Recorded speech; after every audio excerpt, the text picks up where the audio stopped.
There is a new piece of information about the place where Nolan Wells was found that could change the way one of the earliest theories about his death is viewed. And unlike many of the claims that have circulated online since Nolan's death, this one isn't based on a social media theory, an anonymous post, or someone trying to reconstruct the case from a few seconds of video. It comes from government records. The information concerns Horn Island, the same remote barrier island where Nolan disappeared during the July 4th weekend, and where his body was discovered 2 days later. At first glance, it might sound like a small detail, but when you put it next to what authorities initially believed happened to Nolan, it raises a question that has become increasingly difficult to ignore. Because if the original theory was that Nolan entered the water and drowned, then the history of drowning deaths at that exact location suddenly becomes relevant. And the answer in those records is not what you might expect. Before getting there, though, it is important to understand exactly what this new information can and cannot tell us. Nolan's death has remained unresolved for weeks. He went to Horn Island with friends for the 4th of July celebrations. At some point, the group separated. Nolan did not return to the mainland with the others. He was reported missing, and a search followed. His body was eventually found in the water off Horn Island on July 6th. From the beginning, investigators faced a difficult question. What happened during the hours between Nolan being separated from the group and the discovery of his body? The initial theory from authorities was that Nolan had drowned. At that stage, investigators said they did not see signs of foul play. That early assessment became one of the most important pieces of the story because it offered a straightforward explanation for what had happened. Nolan had been around the water. He disappeared.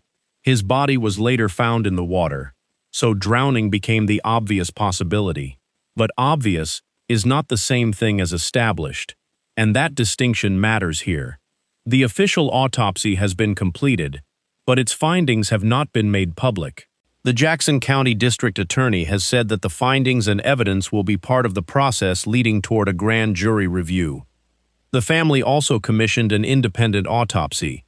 That examination did not provide the definitive answer many people were hoping for. The independent pathologist listed Nolan's cause of death as undetermined pending further investigation. The examination also could not rule out the possibility that non-accidental factors contributed to or caused his death.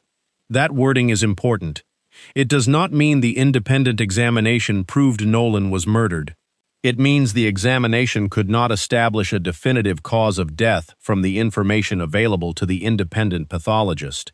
There were also limitations to that examination because Nolan's body had already undergone an earlier autopsy, and some anatomical structures were no longer available for the second examination. AP reported that those limitations made it impossible for the independent pathologist to determine certain questions, including whether there had been some form of neck injury or whether water had entered the lungs. So the public was left with an uncomfortable situation. The original drowning theory had not been publicly established as the final answer. The independent examination had not produced a different, definitive answer, and the official findings remained unreleased. That is the background against which this latest information matters, because now there is another piece of evidence, not about Nolan's body, but about the place where he was found. Horn Island. The island itself has become an important part of the story because of its environment. It is a barrier island off Mississippi's Gulf Coast, surrounded by water where conditions can change quickly. People reported that the area has currents and sections where the water can deepen rapidly. People familiar with the area have also described the waters as potentially dangerous. That means nobody should look at the new information and conclude that drowning is somehow impossible there. It isn't. The existence of dangerous water is well documented, but there is another question that can be asked. How often has a person actually drowned at Horn Island? That is where the new records become important. People obtained government data through an open records request. The information came from the Jackson County coroner, and the records cover the previous 6 years. What they show is surprisingly specific. During that 6-year period, Jackson County recorded no drowning deaths at Horn Island. That is the new detail. 6 years. No recorded drowning deaths at Horn Island. And now Nolan Wells is dead after disappearing during a July 4 trip to that same island. That does not tell us how Nolan died, but it changes the context around the original theory. Because there is a difference between saying that drowning is possible and saying that a drowning death has recently been a recurring problem at that location. The records do not support the second statement. In fact, according to the coroner's information obtained by People, there had been no recorded drowning deaths at Horn Island during those 6 years. And that is where the story becomes more complicated, because the statistic can easily be misunderstood. 0 recorded drowning deaths over 6 years does not mean 0 people have ever gotten into serious trouble in those waters. It does not mean the water is safe. It does not mean someone cannot drown there. And it certainly does not mean Nolan could not have drowned. The same People report specifically points out that there are dangerous currents and areas around Horn Island where the water can deepen rapidly. It also notes that a drowning death investigation did occur at nearby Petit Bois Island during the same 6-year period. That distinction matters. Horn Island is not an isolated swimming pool where a historical statistic can tell us exactly what happened to one person. Water conditions change, people's circumstances change, weather changes, currents change, and an individual's condition, location, and actions can be completely different from one incident to another. So the new data should not be treated as proof that drowning was impossible. But it does tell us something useful. It gives investigators and the public a historical baseline. For 6 years, according to the county's records, Horn Island itself had no recorded drowning deaths. And that makes Nolan's case stand out. Not because the statistic proves what happened, but because Nolan's death would be unusual against that recent local record if drowning ultimately were determined to be the cause. That is an important difference. And it is also why this information should be viewed alongside everything else that remains unresolved. The biggest question is still Nolan's final hours. The public knows that he arrived at Horn Island with friends. We know that he did not return with the group. We know that his body was found 2 days later. But the precise sequence of events between those points has not been publicly established in a way that answers every major question. There have been different accounts about what Nolan intended to do after his friends left. Authorities previously said people they interviewed told them Nolan chose to remain on the island, with the assumption that he would return to the mainland with someone else. Nolan's family's attorney has cited a different account from another witness, suggesting Nolan had planned to leave with his friends. That disagreement is important because it affects how we understand Nolan's final known movements, but it is separate from the new Horn Island data. The records do not resolve that disagreement. They do not identify who Nolan was with at the end. They do not establish when he entered the water. They do not establish why he was in the water, and they do not establish whether he entered the water voluntarily. Those questions remain separate pieces of the larger investigation. That is why the new information should be handled carefully. There is a temptation with an unresolved case like this to take every new detail and immediately connect it to a theory. One new fact appears. A theory gets built around it. Then another fact appears, and suddenly the theory becomes treated as if it were established. But that's not what the evidence says here. The 6-year drowning record is a fact about recorded deaths at Horn Island. What happened to Nolan is a separate question. The significance comes from putting those two facts beside each other. Horn Island has dangerous water. Authorities initially suspected Nolan drowned, but government records obtained by People show no recorded drowning deaths at Horn Island during the 6 years before Nolan's death. That doesn't close the case. It makes the question more specific. If Nolan did drown, investigators still have to determine how and where it happened. If drowning is ultimately ruled out, then the question becomes even more important. And right now, neither conclusion has been publicly established. There is another reason the timing of this information matters. The case is still active.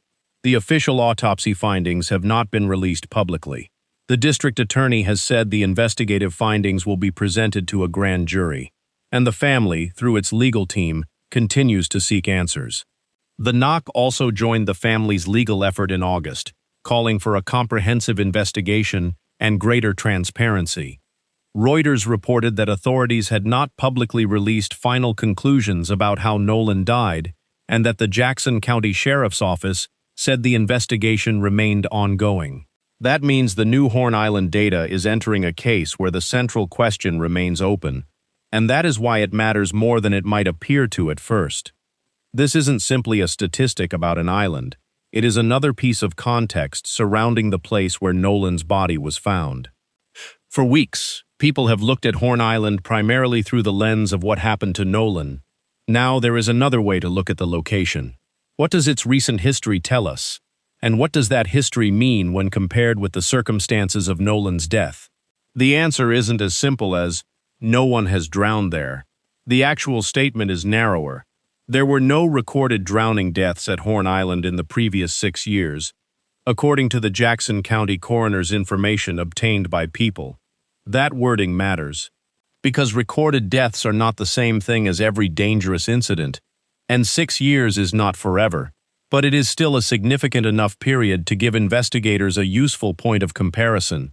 If the island had experienced several recent drowning deaths, Nolan's case would fit a very different pattern. Instead, the available county data indicates that such a fatality had not been recorded there during that period, and now Nolan's death is being examined under circumstances that remain unresolved. That is the twist. Not that the new evidence proves one theory, but that the evidence adds another layer to a case that already had unanswered questions. The location itself now becomes part of the question, and perhaps the most important thing about this development is what it does not give us.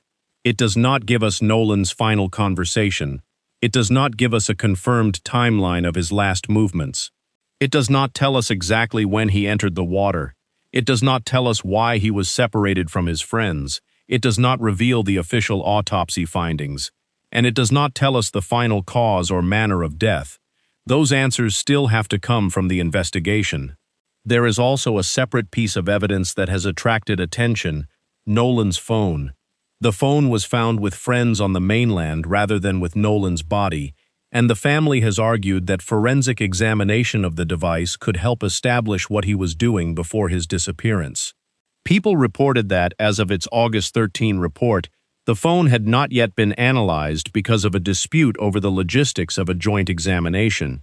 The family said it remained willing to cooperate with an examination involving official and outside experts. That issue is important to the wider investigation, but it should not be confused with the Horn Island drowning records. They are two different pieces of the puzzle. The phone may potentially provide information about Nolan's final hours. The Horn Island records provide historical context about the location. Neither one by itself answers the central question, and that distinction becomes especially important because Nolan's family has been asking for transparency while the investigation continues. The family has questioned the circumstances surrounding Nolan's disappearance and death. Authorities, meanwhile, have continued the investigation and have not publicly released a final conclusion about how he died. Reuters reported that the knock's involvement came amid calls for greater transparency, while authorities maintained that the investigation was ongoing. So where does that leave the new information? It leaves us with a case that is still unresolved, but with one more verified fact about the location at the center of it. For 6 years, according to the Jackson County coroner, there were no recorded drowning deaths at Horn Island. Then Nolan Wells disappeared during a holiday weekend trip. 2 days later, his body was found in the water off the island. The initial theory pointed toward drowning. The family's independent examination did not establish a cause of death. The official findings remain unreleased, and the investigation continues. That does not mean the new data tells us that Nolan was murdered. It doesn't. It also does not mean that drowning has been ruled out. It hasn't. What it does is make the circumstances around Nolan's death even more important to understand. Because when investigators examine an unexplained death, context matters. The location matters. The timeline matters. Witness accounts matter. Physical evidence matters. And eventually, all of those pieces have to be considered together. The 6-year record is only one piece, but it is a new piece, and it gives us a more precise question than the one people were asking before. Not simply, could Nolan have drowned at Horn Island? Of course, that possibility cannot be dismissed simply because there were no recorded drowning deaths there for 6 years. The more useful question is, what exactly happened to Nolan in the water, and what evidence will ultimately establish how he died? That is the question the new data cannot answer, and it is also the question the ongoing investigation still has to resolve. For now, the most important fact is that Nolan Wells's cause and manner of death have not been publicly established. The official investigation remains ongoing, and the district attorney has indicated that the findings will eventually go before a grand jury. So the 6-year Horn Island record should be understood for what it is, a new piece of factual context, not a verdict. It tells us that no drowning deaths were recorded at Horn Island during that period. It does not tell us what happened to Nolan, and until the remaining evidence is examined and the official investigation reaches a conclusion, that central question remains open. If you have been following the Nolan Wells case, this is another development worth keeping in mind as the investigation moves forward. And if you want to follow future updates as new verified information becomes available, please subscribe to this channel.